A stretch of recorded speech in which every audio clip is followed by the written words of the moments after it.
Tenali కొత్తపేటలోని court ప్రాంగణం వద్ద petrol పోసుకొని మహిళ ఆత్మహత్యాయత్నం చేయడం కలకలం రేపింది. స్థానికులు మహిళలను అడ్డుకొని ఆమెను 1 టౌన్ పోలీస్ స్టేషన్కు తరలించారు. తెనాలి ఐతనగర్కు చెందిన మండ్రు కమలమ్మ తెనాలి మున్సిపాలిటీలో పారిశుద్ధ్య కార్మికురాలిగా విధులు నిర్వహిస్తున్నారు. తన అక్క కొడుకు కట్టుపల్లి సుమన్ తన తల్లి ఆస్తిని అన్యాయంగా స్వాధీనం చేసుకున్నాడని, కొన్ని సంవత్సరాలుగా కోర్టుల చుట్టూ తిరుగుతున్నా న్యాయం జరగటం లేదంటూ ఆత్మహత్యాయత్నానికి పాల్పడినట్లు మండ్రు కమలమ్మ చెప్పారు. తన తరపు కేసు వాదిస్తున్న న్యాయవాది రాజారత్నం కేసు వివరాలు చెప్పకపోవటం, ఇంటి దస్తావేజులు తన వద్ద పెట్టుకుని ఇవ్వటం లేదన్న మనస్తాపంతో ఆత్మహత్యకు పాల్పడ్డానని, గత 15 ఏళ్లుగా తన తల్లితో కలిసి కోర్టు చుట్టూ తిరుగుతున్నానని, కేసు ఒక కొలిక్కి రాలేదని, ఆస్తి కాజేసిన తన అక్క కొడుకు సుమన్ ఇంతవరకు ఒక్కసారి కూడా కోర్టుకి రాలేదని, ఇన్నేళ్లుగా నేను నా తల్లి కోర్టుల చుట్టూ తిరిగి విసిగిపోయామని ఆమె వాపోయింది. ఆస్తి పోయిందన్న మనోవేదంతో తన తల్లి గత సంవత్సరం ఇదే రోజున మరణించిందని, తనకు కూడా జీవితం మీద విసుగు చెంది ఆత్మహత్యకు పాల్పడ్డానని ఆవేదన వ్యక్తం చేశారు.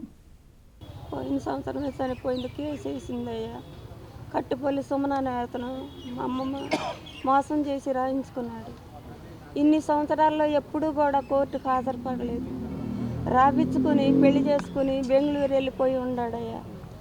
కానీ మా అమ్మగారిని మాత్రం రాజారత్నం గారు కేసుకు తిప్పుతానే ఉన్నాడయ్యా. తిరిగి మా అమ్మతో పాటు నేను నా భర్త తిరిగేవాళ్ళమయ్యా.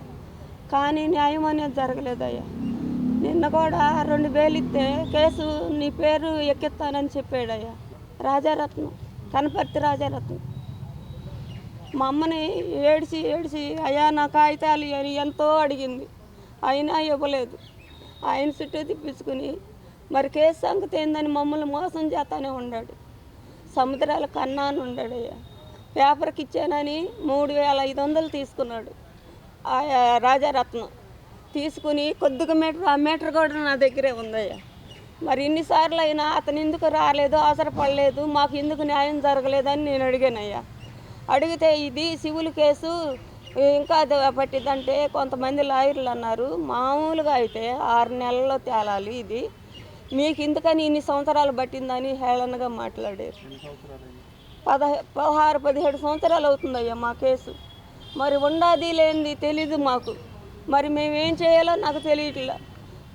పోరాడి నా తల్లి పోయిన సంవత్సరం మరణించింది మైండ్ స్ట్రోక్ వచ్చి. కానీ ఆమెకు మెల్ల మరి దేవుడు న్యాయం చేస్తాడని నేను కూడా సంవత్సరం నుండి వేచి నేను కూడా తిరిగా. పోయిన నెలలో 12వ తారీఖు వాయిదా అన్నాడు. 12వ తారీఖున వచ్చా. 26వ తారీఖు వాయిదా అన్నాడు, వచ్చా. మళ్ళీ ఈ నెల 25కి అన్నాడు. ఇక నేను తిరగలేను, నేను మున్సిపాలిటీ పని చేసుకుంటా. నా తల్లి చనిపోయింది. నా తల్లి చనిపోయిన రోజే నేను కూడా చనిపోవాలని ఆత్మహత్యకి పాల్పడ్డాను. ఏమని పెట్టారంటే మా అక్కయ్య గారి అబ్బాయి దొంగతనంగా మా అమ్మ స్థలం రాసుకున్నాడు. దాని మీద పెట్టామయ్యా కేసు. అతడు ఏనాడు హాజరుపడలేదు.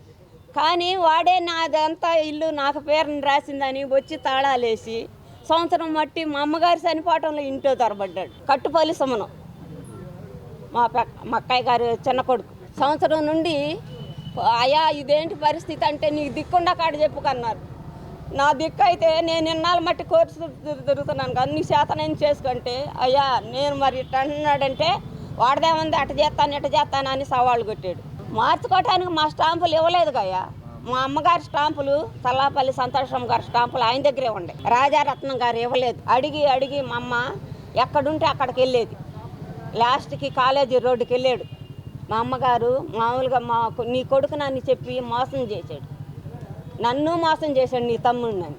మా అమ్మగారు చనిపోయి ఉంటే ఎంత మోసం చేశాడు అది నాకే తెలుసు. మా అమ్మగారు చనిపోగానే 6000 ఇచ్చానయ్యా. మళ్ళీ రాత్రి 2000 అడిగారు. 3 రోజులు మట్టి ఫోన్ చేస్తున్నాడు. ఆయనకు అవసరమైతే ఫోన్ చేస్తాడు, లేకుంటే మన ఫోన్ తీడు. నేనైతే ఆగనయ్యా. న్యాయం జరిగిందా? నేను మామూలుగా మా అమ్మకు నివాళులు అర్పించుకుంటా. మా అమ్మ ఆత్మకు శాంతి కలిగించండి, లేకుంటే ఇదే ఆగిపోయిందే రిపీట్ అయిద్దయ్యా. ఎందుకంటే కనీసం మంచిళ్ళు పోయినోడు ఆక్రమించుకున్నాడు. నా తల్లి ఆత్మకు శాంతి ఉండదయ్యా. వాడి మీద పోరాడి మా అక్కయ్య గారి అబ్బాయి లాయర్లను కొంటాను, వీళ్ళని కొంటాను కోర్టుకి బడిగెత్తాడయ్యా. బెంగళూరులో అయ్యా స్థలం ఎక్కడైతే మా అమ్మగారిది, మా అమ్మమ్మ గారు రాసింది 1.5 సెంటు. దాంట్లోనే మా అమ్మ గొడ్డ అమ్ముకుని మా నాన్నగారు రిక్షా బండి వేసేవాడు. అయితే నాకు అంబేద్కర్ బొమ్మ రోడ్డు అయ్యా. ఈరోజు నేను వర్క్ చేసి వచ్చానయ్యా. వర్క్ చేసి వచ్చాను. నా తల్లి మామూలుగా ఇక్కడ సంవత్సరం చేస్తున్నారు. ఏం చేసేదయ్యా, నా తల్లి ఆత్మకు శాంతి కలగాలని నేను లాయర్కి ఫోన్ చేశాడు నా మనవడు. ఆన్సర్ చేయలే. చెయ్యంగా వస్తున్నానన్నాడు. వస్తున్నానంటే ఎవరు కూడా నన్ను ఆలకిచ్చిన వాళ్ళు లేరు. మరి లాయరే కదా ఆలకించాలి, కానీ సమాధానం లేదు. ఇక ఈ బతికే కంటే చచ్చిపోవటం మేలని పెట్రోల్ పోసుకున్నానయ్యా, తగలబెట్టుకుందామని. ఇక అది